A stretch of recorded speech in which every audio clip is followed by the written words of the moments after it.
Good afternoon. It's Thursday, the 15th February 2018, just after 1 o'clock. Welcome to UK Column News. I'm your host, Brian Gerrish. With me in the studio, of course, Mike Robinson. We're delighted to be joined by Alex Thomson today with Eastern Approaches. Alex, of course, will be reporting from home base in the Netherlands. Where do we start? Well, the Russians, we can forget about the Russians now because the Russians aren't important anymore. Oh, this is good. It's the Chinese. It's the Chinese that we've got to be scared of. The Russians are coming, of course, has been the message that we've heard for so long now. But since that rhetoric seems to have collapsed in the United States, now the FBI saying that it's the Chinese we've got to be scared of. The Chinese threaten American society, apparently. This came from Senator Marco Rubio and FBI Director Christopher Wray, who were speaking yesterday at a Senate Intelligence Committee hearing. And Rubio said that although Russia poses a serious threat, particularly trying to interfere with the 2016 US elections, and potential for 2018 as well. China is the biggest issue of our time, he said. And he was followed up by FBI Director Wray saying that, well, Chinese professors, scientists, students are non-traditional collectors of information. So in other words, spies. He said the Bureau is actively investigating some Chinese government-backed groups that are facilitating dialogues between Chinese and American academics.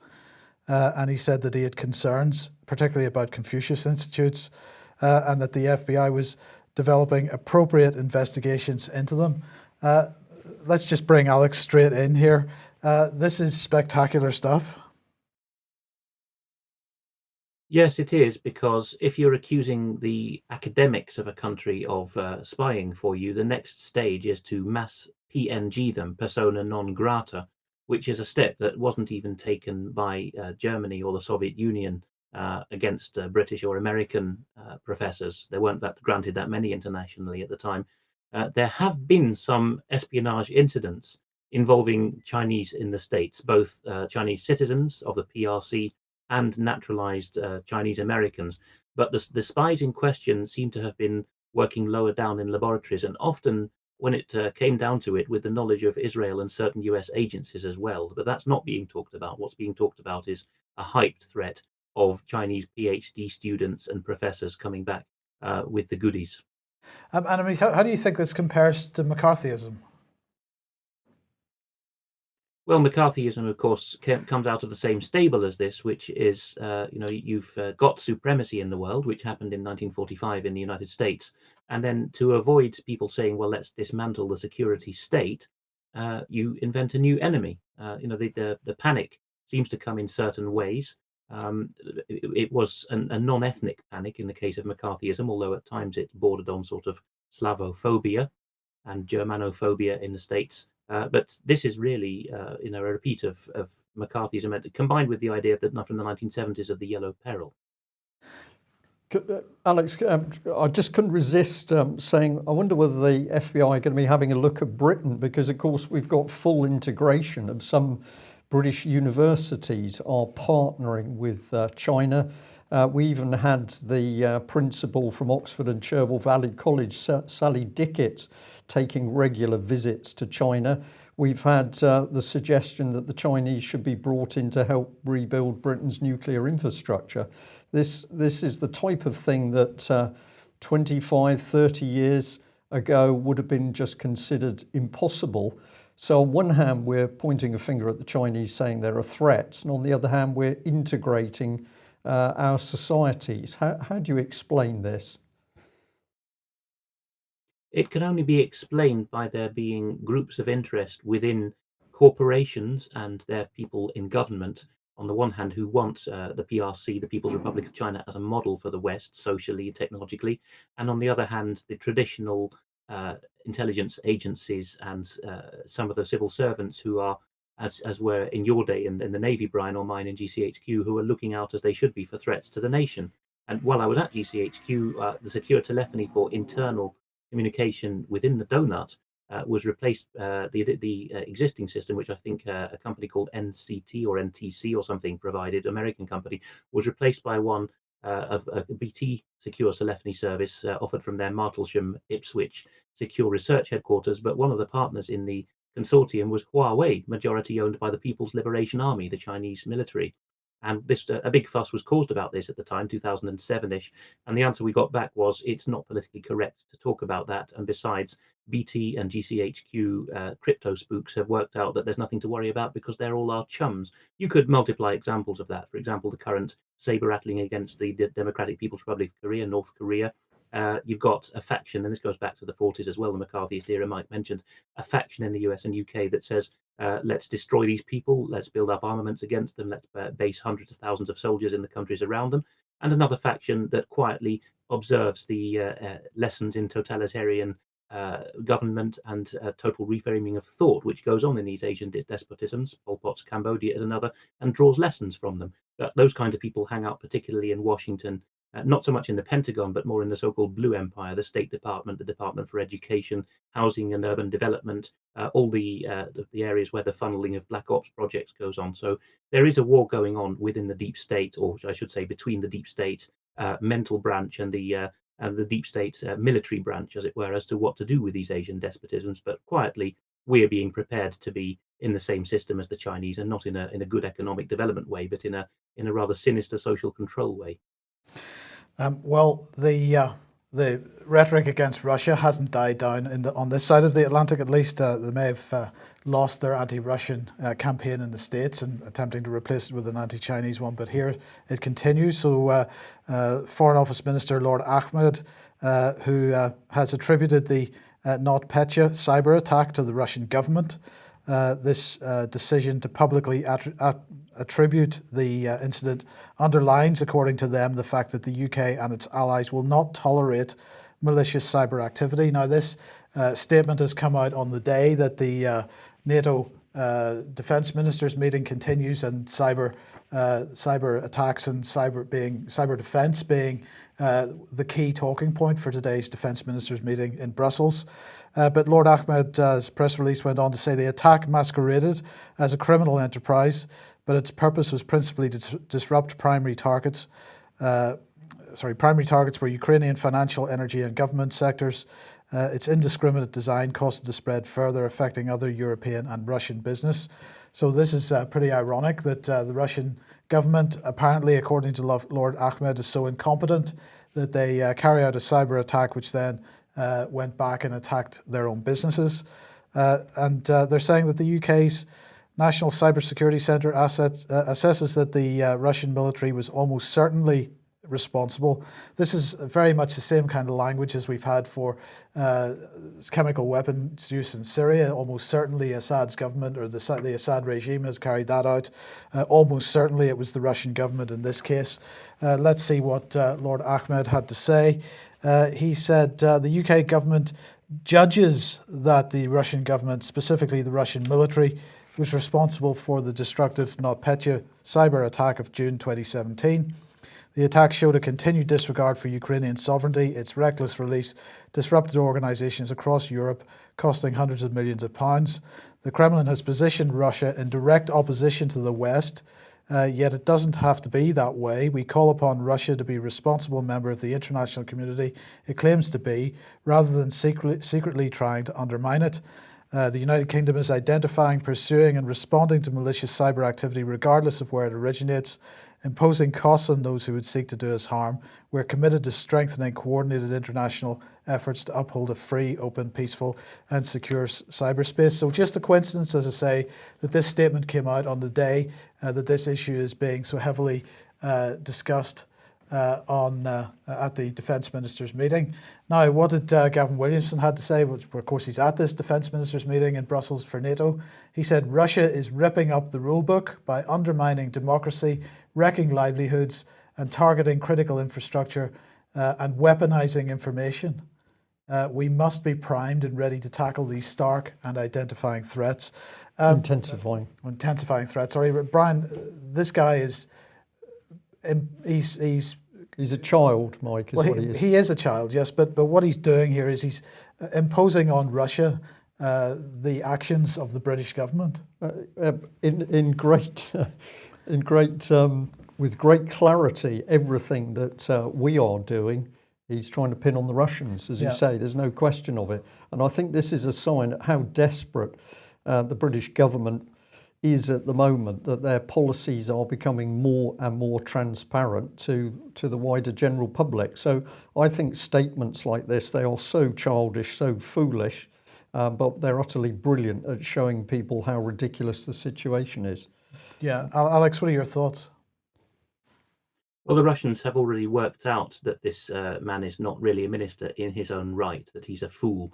And as we'll come on to in a moment, we are seeing that other European European Union and NATO member states' cabinet ministers are openly being mocked by the Russians for this. So it is a trend. We've got a new kind of politician who has transparently been in the corporatist or dark control web structures all their lives. That doesn't even have a front of having been successful at business in their own right or having any rhetorical training. They just come out of nowhere now, and they look, in the case of Williamson, as we often say, baby-faced. It's not our christening; it's the MPs themselves that have dubbed him that. And there's a new trend, really. The baby boomer politicians are shuffling off the mortal coil, or at least the political coil, and they have to be replaced by someone. But the quality of deceit is not there, sadly, for the powers that be. But in the meantime, the same kind of stuff going on in the Netherlands. Yeah, so if people go to Russia Insider channel, this was uploaded just this morning, so they'll find it easily enough. The title of the video is Lying Dutchman, which is a great title. It's, of course, it sounds rhyming in English, and this phrase in Russian is actually used. Lgushi Golandets is what the Russian state TV channel actually called him. It relates to Halbe Zijlstra, who had to resign yesterday in disgrace. If you go to this clip, which I'd highly recommend, you will see how baby-faced he looks, just like Williamson, and how he sheepishly tenders his resignation to Parliament. But you'll see a couple of other very useful clips. You will see one of Joost Niemuller, a Dutch independent commentator, saying this was used. I should explain what this is about first. Shouldn't I? Halbe Zijlstra told his party conference, the conference of the VVD, which is something like the Tory/Liberal equivalent. It's a party of big business.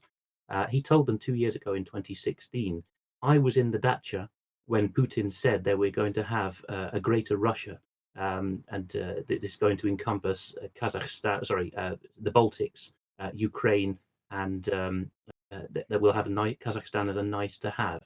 And everyone did a sharp intake of breath.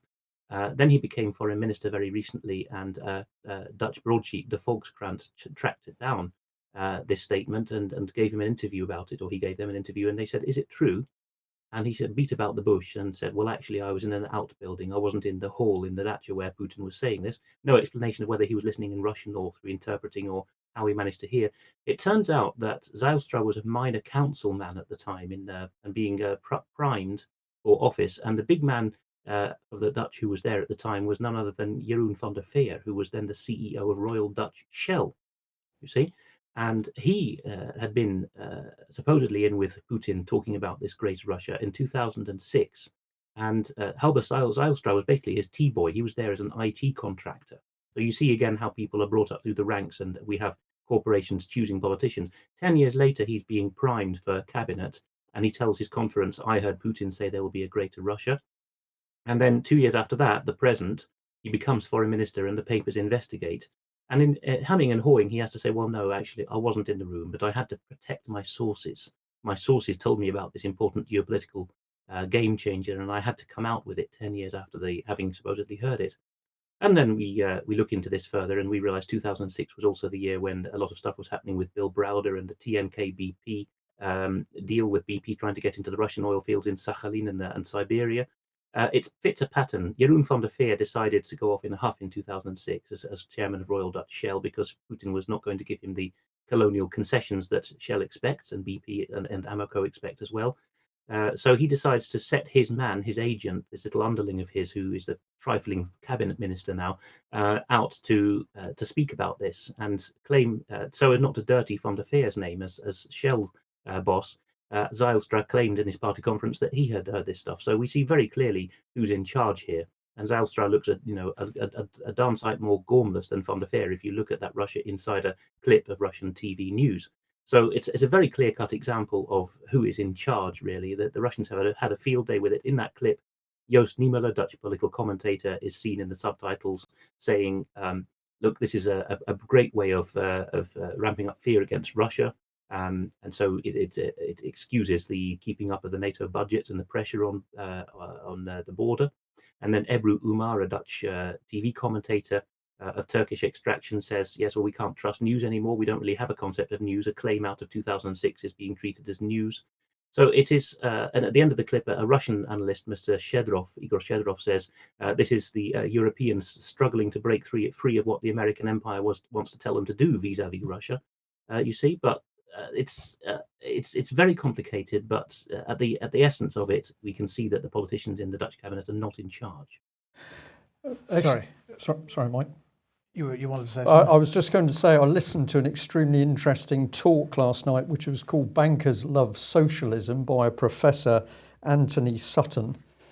He was formerly Professor of Economics at California State University. And in 44 minutes, he gives a wonderful oversight of Western corporations driving into Russia. His talk starts from 1917 and the rebuilding of the industrial base in Russia, but then also is talking about how it was the corporatist interests which were driving policy. It was not to do with US government policy or even UK government policy. So people might like to look out for that. Bankers love socialism. But Alex, the Justice Minister as well, ready to leave? Yes, and this one I'll keep more brief because that was such a scandal. I had to go on about it at length. But this one is showing that it's not just one party in the Dutch cabinet that's a problem, because this chap who looks like a bouncer, he's actually an employment law expert who's the Justice Minister in the cabinet, and not at all nepotistic. He's the son of a former finance minister.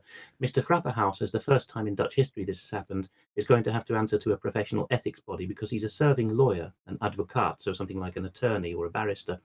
And a Moroccan chap, or ethnic Moroccan, has brought out a case against him because this Moroccan was sacked from being an accountant at the Amsterdam branch of KPMG. The same companies keep coming up in these areas, don't they?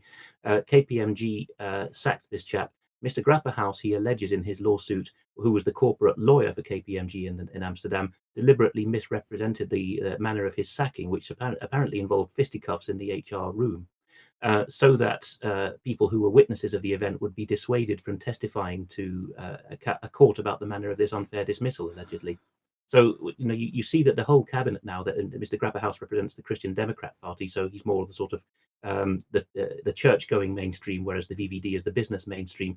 Again, he is there representing corporatism. He is not representing even small and medium enterprises, let alone the Dutch citizen. He's there representing certain interests. Okay, and in Germany it's not much better because, of course, Herr Merkel can't form a government at the moment, and Martin Schulz has quit. Yes, interesting that you call her Herr Merkel. She certainly seems to have more manliness than any of the male German politicians. Schulz, of course, was the big shot president of the European Parliament and gave up that role in order to contend for the leadership of the SPD, the German Socialist Party. Now we've had this so-called Jamaica coalition, the Grand Coalition of Red and Black, which is the Christian Conservative so-called, to stop the Alternative for Deutschland getting in. But Schulz is far too, should we say, neocon or neoliberal for the German socialist voters' liking. German socialist voters want old-fashioned workers' benefits and so on. So he's actually been toppled just after forging this coalition, basically the Stop the Nationalists coalition. So the SPD will probably go ahead and govern in Merkel's final term in a grand coalition where nothing gets done. But the actualist voters are not happy with it, and so we're going to see a swing to Corbynism basically within the German left, and the country will become ungovernable. Okay, well, let's come back to the UK. And yesterday we were talking about, or on Monday we were talking about how the UK government is going to stamp out terrorist content online using AI. Amber Rudd was speaking yesterday at the Digital Forum, because she was in. We mentioned on Monday that she was heading off to Silicon Valley to meet some of the people that are helping her censor the internet in the way that she is. And so she was at the Digital Forum, which is led by a US interagency task force. And it brings together apparently technology experts and community leaders to improve terrorism prevention activities. So this was taking place yesterday. Secretary Nielsen and Home Secretary Amber Rudd released a joint statement, and I thought it'd be worthwhile just running through it and getting your thoughts on this, Alex. She said that, or the joint statement says, over the past 2 days, we've had the opportunity to meet with the tech industry leaders in Silicon Valley to discuss our shared fight against terrorist use of the internet. Terrorists utilize social media to radicalize and recruit individuals around the world. We want to expand understanding of violent radicalization and terrorist recruitment so more people can identify it and, more importantly, prevent it. At the Digital Forum on Terrorism Prevention, credible community voices learned directly from startups, researchers and technology sector how to deliver messages to disrupt terrorist narratives. While in California, we had the opportunity to meet with the Global Internet Forum to Counter Terrorism. This group represents the first time major companies have come together to work on research and technology solutions to combat the exploitation of the internet by terrorists. These companies have made notable progress on fighting back against the threat, and we look forward to engaging with them to continue advancing concrete action that will make it harder for terrorists to reach our people. We believe that by combining the talents and resources of government, community organisations, researchers and industry, we can combat terrorist use of the internet and make our communities more resilient against radicalisation to violence. So, Alex, we're continuing to see this massive move towards a consolidation of government, the private sector, the third sector, in order to take back control of the internet, take back control of the narrative, to censor voices, because they're using terrorism as an excuse here. But as we've said before, when David Cameron brought this issue up in the first place, he was not just talking about Islamic terrorism, which is what's implied. He was talking about anybody that was speaking or discussing issues beyond the mainstream narrative. Yes, this was being talked about 10 years ago in the Home Office and the security agencies. And as you say, Mike, it was different wording being used then. It was domestic extremism. And the key phrase in what you read out from all that guff from Amber Rudd is disrupting terrorist narratives. Traditionally, or even until a few years ago, what you do with terrorists, if you're a counterterrorism officer, is disrupt their recruitment or their training or their equipment. But their narratives... Narrative is a kind of post-2000 word, which basically has come to replace the earlier word worldview or conviction or so on. So it's really thinking for yourself or thinking other than the government line, which is being disrupted in this format by this grand coalition of government and civil society and tech companies and so on. It's got no legal basis. Well, it's not just terrorism which is on the cards here, because they're also cynically using child sexual exploitation as another mechanism, another front, another sort of effort to shut down the internet. And this new report, the Global Threat Assessment 2018, the sexual exploitation and abuse of children online is the most insidious form of modern cybercrime, they say. Technology is enabling offenders and offender communities, providing them with unprecedented levels of access, new capabilities, and increasing confidence to abuse children on a mass scale. The current scale of offending has been further facilitated through the ubiquity of mobile devices, anonymous access and encryption, which has enabled child sexual abuse material at a previously inconceivable scale. There are hidden services sites with over 1 million persistent profiles where victims are re-victimized many hundreds of times a day, and so it goes on. And they say that individual darknet sites are hosting up to 1 million pedophiles who regularly meet to plan and encourage online abuse and share up to 1.6 million files. They say increasingly offending is now committed entirely online, with offenders coercing and extorting children into producing indecent images of themselves via webcams. As our children get older, they say, their access and competence in the use of technology increases, as do the range of threats they face, and the presence of a video camera on any device and computer has seen peer-to-peer image sharing make way for the increased threat of live streaming. Now, this report was introduced yesterday at the Agenda 2030 for Children End Violence Solutions Summit that we mentioned on the programme yesterday. And Victoria Atkinson, the Home Office Minister, was the person who presented it. And she said that online sexual exploitation is a heinous crime which has truly devastating impact on its victims. We cannot allow any corner of the internet to be looked upon as a safe space for these despicable predators to gather, share indecent images, or prey on our children.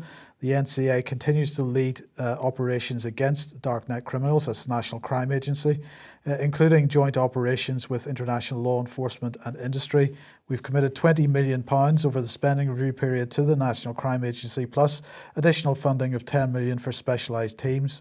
This has led to near doubling of their investigative capability, which will lead to more children being protected and more offenders brought out of the shadows and to justice. The UK continues to lead international action on online child sexual exploitation through the We Protect Global Alliance, in addition to committing £40 million over 4 years to the End Violence Against Children Fund, as well as investing in new technology to find and remove more digital imagery of children than ever before.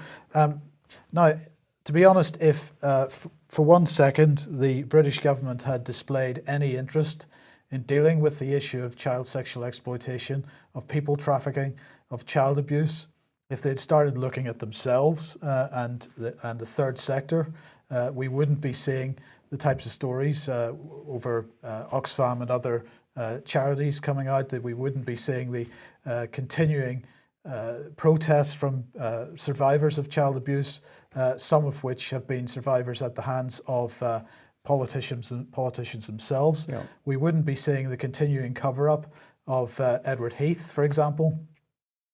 And so what we have here is a government which is cynically using the issue of child sexual exploitation as a front, an effort to shut down the internet, to remove encryption. For example, this is a thread that's been going through the government narrative for some time now, to remove encryption from ordinary people.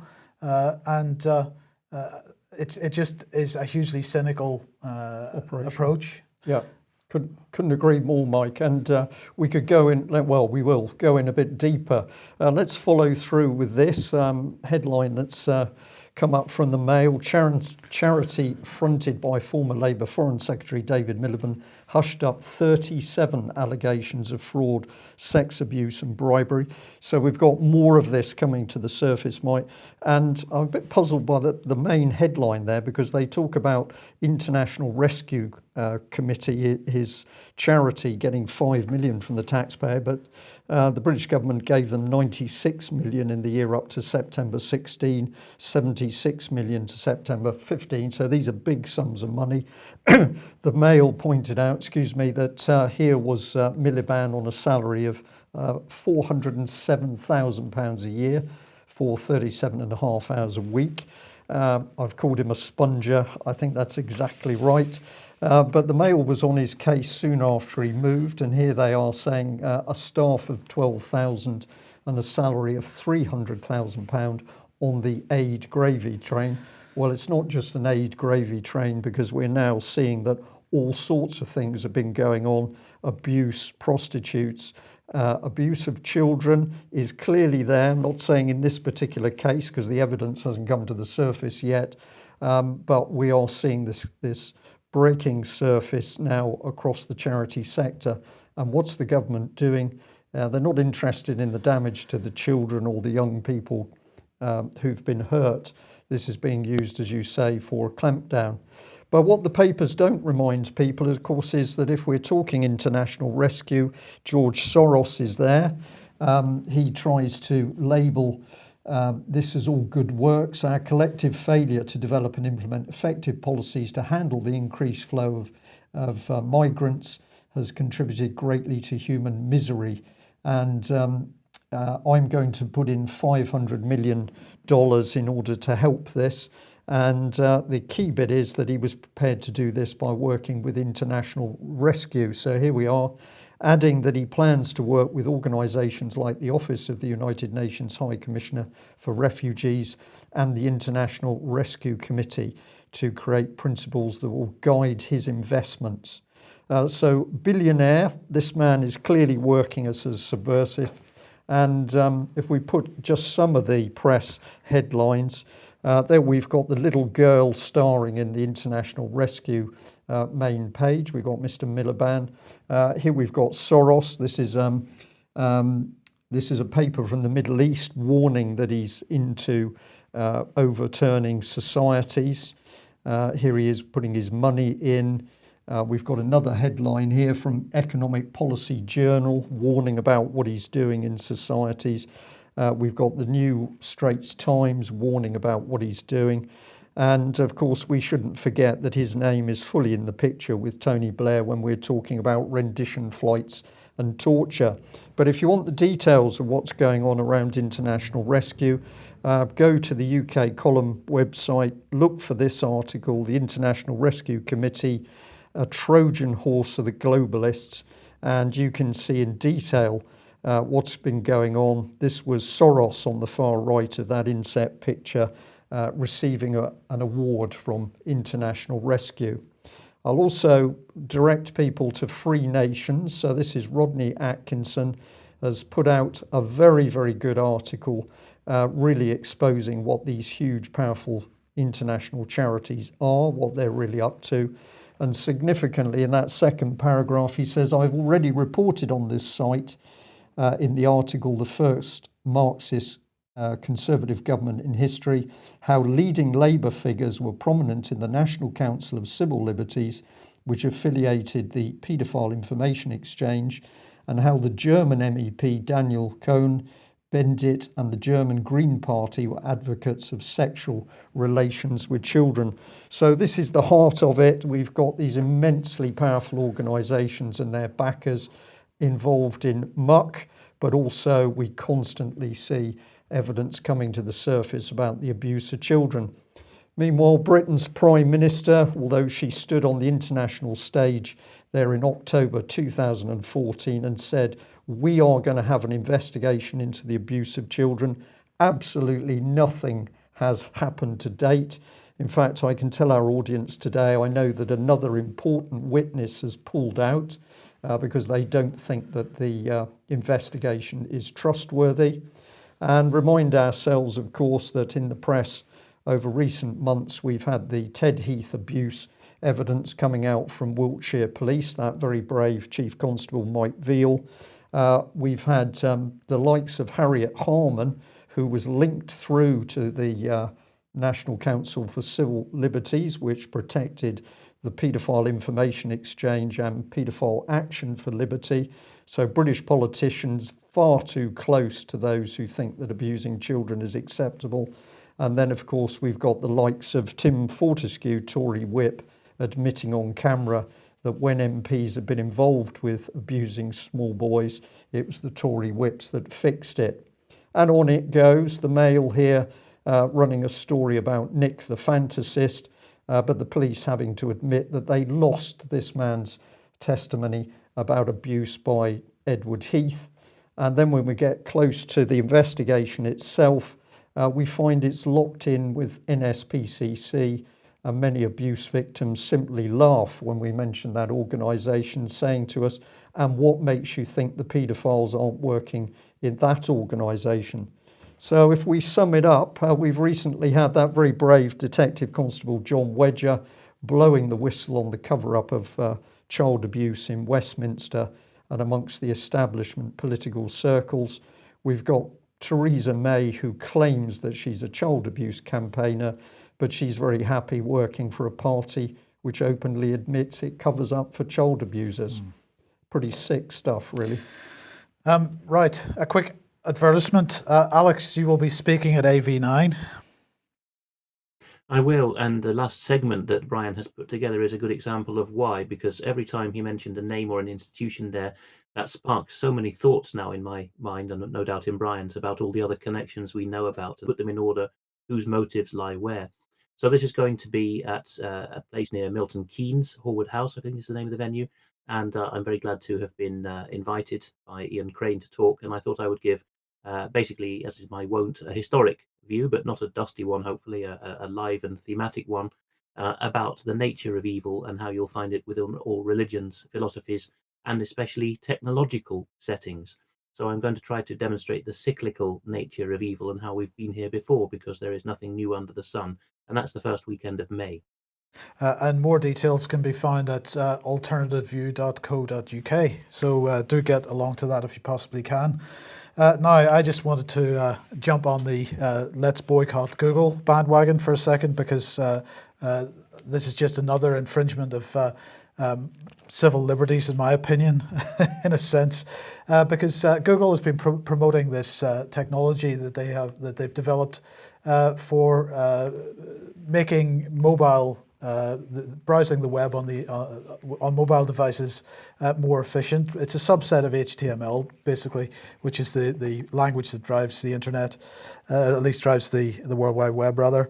But they want to bring this now to email as well, and I'm pretty cynical about why they want to do that. Now, they say in their press release here that for the past few years, we've worked to make mobile pages load faster through an open source framework called Accelerated Mobile Pages. AMP started as an effort to help publishers, but its capabilities have expanded over time. It's now one of the best ways to build rich web pages. With this came the opportunity to modernize one of the most popular places where people spend their time, email.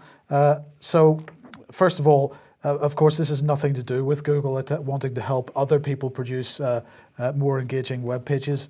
This is all about Google's efforts to get other people to buy into their proprietary systems. They're saying that it's open source, but nonetheless, they're encouraging people to use it because it helps them deliver ads and to track people's activity. It's been bad enough that the level of tracking and the level of ad delivery on the World Wide Web, but now they want to bring it into our email boxes as well. So I'm just going to say that I would very much appreciate to see a lot fewer Gmail accounts in use. I would like to see a lot more boycotting of Google because they're getting too big, too powerful, and there are lots of other people providing an equally good service that could do with some support. Yeah. Right, Alex, Monsieur Macron, France will strike if proof found chemical weapons used in Syria. This is an RT report. One of the things that Brian was really pointing out to me this morning about this report was that Macron had been saying that really there isn't any evidence of chemical weapons used by the Assad government at the moment, but if there is, if it ever appears, that they would attack. But you're taking this further because you're suggesting that this is showing hints of an emerging European Union Air Force.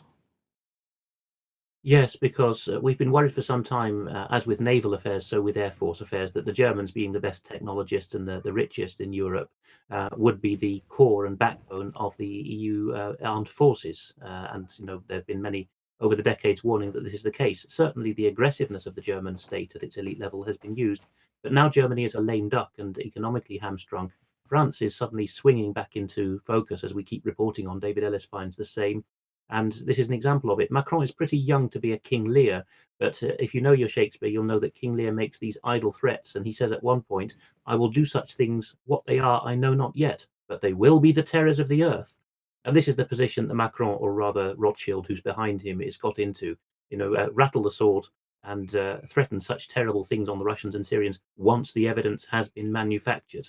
And it shows that Macron has been the anointed to be the deployer of these airstrikes. A massive change from the early 2000s when it was Blair and Bush, but on the European end, Blair and New Europe wanting to bomb Iraq, and Chirac and Bernard Kouchner, his foreign minister, saying, no, you won't.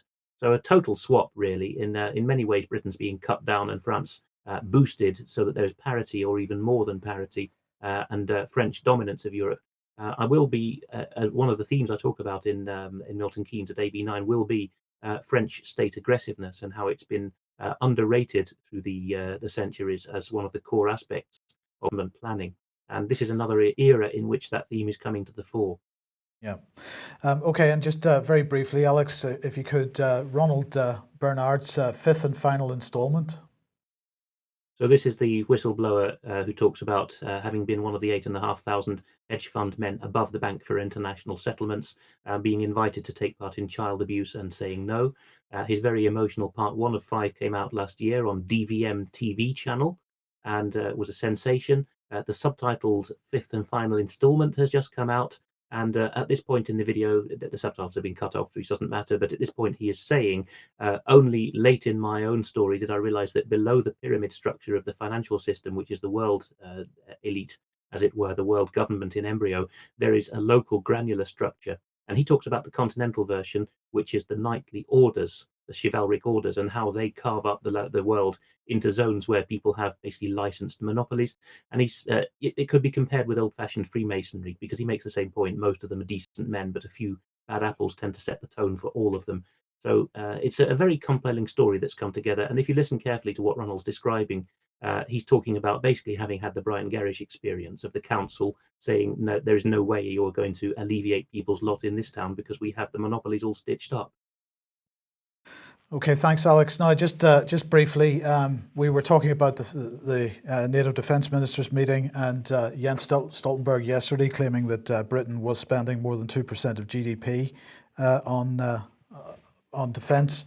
Well, the Statista has pushed this infographic out, really showing how defence spending is going in Europe at the moment. Now, the Americans yesterday saying they were particularly concerned about this growing EU military bloc, mainly because of the lack of funding, and we can see the comparison.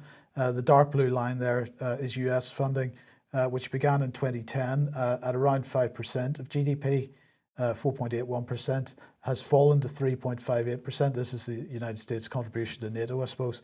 Whereas in the same period, the EU's funding has fallen from 1.59% of GDP to 1.46% of GDP. So Stoltenberg yesterday saying that he was really pleased that more European countries are approaching this 2% target. But in fact, overall, European defence spending falling. So that, I think, the Americans are really keen to see reversed. But yesterday, Boris Johnson was speaking at the Policy Exchange about Brexit and so on, and we talked about this yesterday. One area that he covered was defence, and he said to all who worry about our strategic position and supposed loss of Britain to European security, I offer this same vital reassurance as the Prime Minister has made so many times, and that I believe is welcomed by our partners. Our commitment to the defence of Europe is unconditional and immovable. It's made real by the 800 British troops from the 5th Battalion of the Rifles. I saw Tapa in Estonia, who have since been relieved by the 1st Battalion of the Royal Welsh. Already this country is the single biggest spender in the EU, both on aid and defence. Although we represent only 13% of the EU's population, we contribute 20% of defence spending. And the RAF's giant C-17 transport aircraft represent 100% of the heavy lift capability of the whole of Europe, as well as 25% of the overseas aid budget. It makes sense for us to continue to be intimately involved in European foreign and security policy. It would be illogical not to discuss such matters as sanctions together, bearing in mind that the UK expertise provides more than half of all EU sanctions listings. We will continue to be Europeans both practically and psychologically, because status as one of the great contributors to European culture and civilization, and our status as one of the great guarantors of the security of Europe, is simply not dependent on the Treaty of Rome as amended by Maastricht or Amsterdam or Lisbon. So Brexit without the exit, Brian, like once again, more evidence. More evidence, and let's do this very quickly, but thank you very much to Veterans for Britain for passing this information through. They say they're very concerned about what's happening with this organisation. It's the European Security and Defence College. What's that, you ask? Well, this is the old story. It's hidden in plain sight, but here we've got this organisation which is training, I'm going to call them graduates because it smells like common purpose, it looks like common purpose, but it's focused on military. It follows an inclusive approach, inviting civilian, police, military and diplomatic staff to its courses and ensuring that training groups are balanced. That means mixed, they're all together. And there it is, it's got 14,000 alumni now. A 12-year success story, and what Veterans for Britain is saying is that the tentacles of this organisation throughout Europe, but of course they are buried into the UK as well, and this is part of the structure for EU military unification. This is one of their own graphics showing the number of organisations involved. CEOPS is in there, so it comes right down to what's happening with children. They're running exchange military programs where young officers are being mixed. And if we have a look at their training program, September 2017 to February 2018, well, it didn't take long before we found this, but here is training taking place in UK. And it's Common Security and Defence Policy Orientation course, Common Security and Defence Policy High Level course. So this is absolute EU military unification. This is integration. EU military unification, and of course it's happening by the back door. Theresa May, I'm going to say, lying through her teeth that she's creating Brexit, but behind the scenes, British military still being fully integrated into this EU military system. Just a final comment from you, Alex. Again, in this documentation, we hear of the merging of civilian and military institutions, and this, as I've pointed out before, has been a common thread right through NATO and EU announcements pretty much since 2015 with the European Defence Agency conference, when Jens Stoltenberg and Federica Mogherini were talking about this. But it's a pretty dangerous direction to be heading in. It is, because we have a unique position in common law that we are policed by consent, and that the police are simply us in a professional paid capacity. Anywhere on the continent, people have an automatic reflex to think of the police as the government, which is why they will set them on fire during protests in countries like France without a second thought. Even in calmer countries like Sweden, if things get out of hand, the police get rocket-propelled grenades heading their way, because it's them and us in that situation. Even here in the peaceful Netherlands, people, the automatic language they talk about with police officers, the not just the gendarme equivalent, the ME, but the regular pistol armed policeman, that is an agent of the state and I must obey his orders. This is the thinking people have. It is totally unique in the common law that we have policemen who are us, as it were. Okay, they wear a uniform, but they stand in the same relation to the law as we do, and to the government as we do. And that is what was begun to be undermined half a century ago under Gerald Gardiner, the Attorney General for England and Wales, with the Home Office issuing directives to the constabularies, and that is now reaching fulfilment. It is essential for the European Union and the world government projects that there is no distinction between the military terrorising other people and police terrorising your own people. They have to be freely interchangeable, and once that happens, you can recruit so-called soldiers from Asia, Africa, wherever, and they will also be deployable as policemen. Okay, we'll leave it there, I think. Okay, Alex, thank you very much for joining us. I think the picture is becoming ever more clear of what's really taking place in UK. And one of the things for certain is that we are seeing policy being produced and implemented by the deep state. Is this Britain in the sense of British people following this policy or implementing this policy? I think the answer to that has got to be no. These are special individuals who are hidden inside the deep state itself. And of course, if we want to root them out, we should start following the money trail, because they can't do anything to implement their policies without considerable financial backing. We'll leave it there. Thanks very much for joining us. If you're not already a subscriber for UK Column, please consider taking out a subscription or making a donation, or both, because we can only do what we do with your financial support. Thanks very much for joining us. Bye-bye. Bye-bye.